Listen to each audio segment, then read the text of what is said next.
আজ তৈরি হবে পনির পাতুরি। বাজার থেকে 250 গ্রাম পনির কেনা হলো।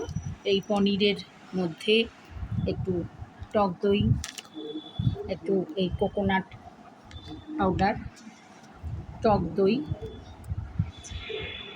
লবণ, মিষ্টি আর দিলাম সর্ষে গুঁড়ো। এই দিয়ে এটাকে ভালো করে পেস্ট করে তারপরে সেটাকে এই কলা পাতার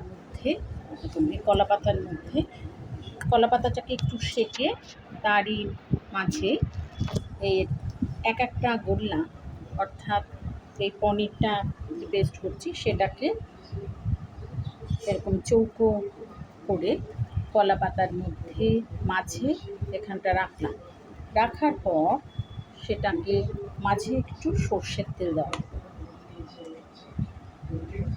ঠিক এই পনিরের মাঝে সর্ষের তেল দেওয়ার পর সেটাকে চারিদিকে মাখিয়ে দেওয়া হলো। মাখানোর পর একটা করে কাঁচা লঙ্কা মাঝখানে দেওয়া হলো। দেওয়ার পর এবারে এই কলা পাতাটাকে মুড়ে দেওয়া হবে, অর্থাৎ এমনভাবে মুড়ে দেওয়া হবে যেটা কিনা ফ্রাই প্যানে বসিয়ে বেশ ভালোভাবে ভাপানো যায়। তো এইভাবে প্রত্যেকটা গোল্লা করে যে এই গোল্লাগুলো মুড়ে কলা পাতার মধ্যে মুড়িয়ে তাই ভাপাতে হবে।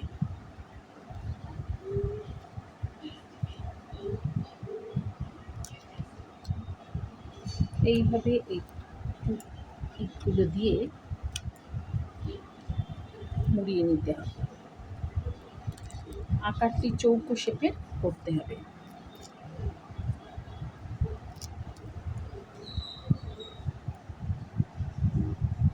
এইভাবে প্রত্যেকটা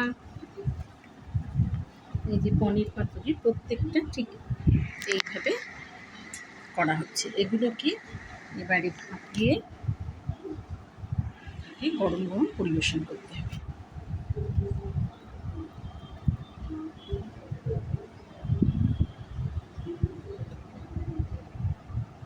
এইভাবে দেওয়া হলো প্রত্যেকটা পনিরের মাঝে এই সর্ষের তেল দেওয়া হবে, দিয়ে সেটাকে আবারও মাখানো হলো।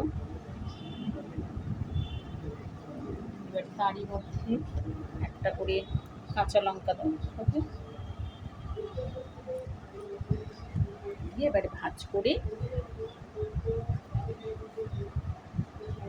টুথপিক দিয়ে সেটাকে চৌকো শেপে আনতে হবে। এইগুলো পনির পাতুরি।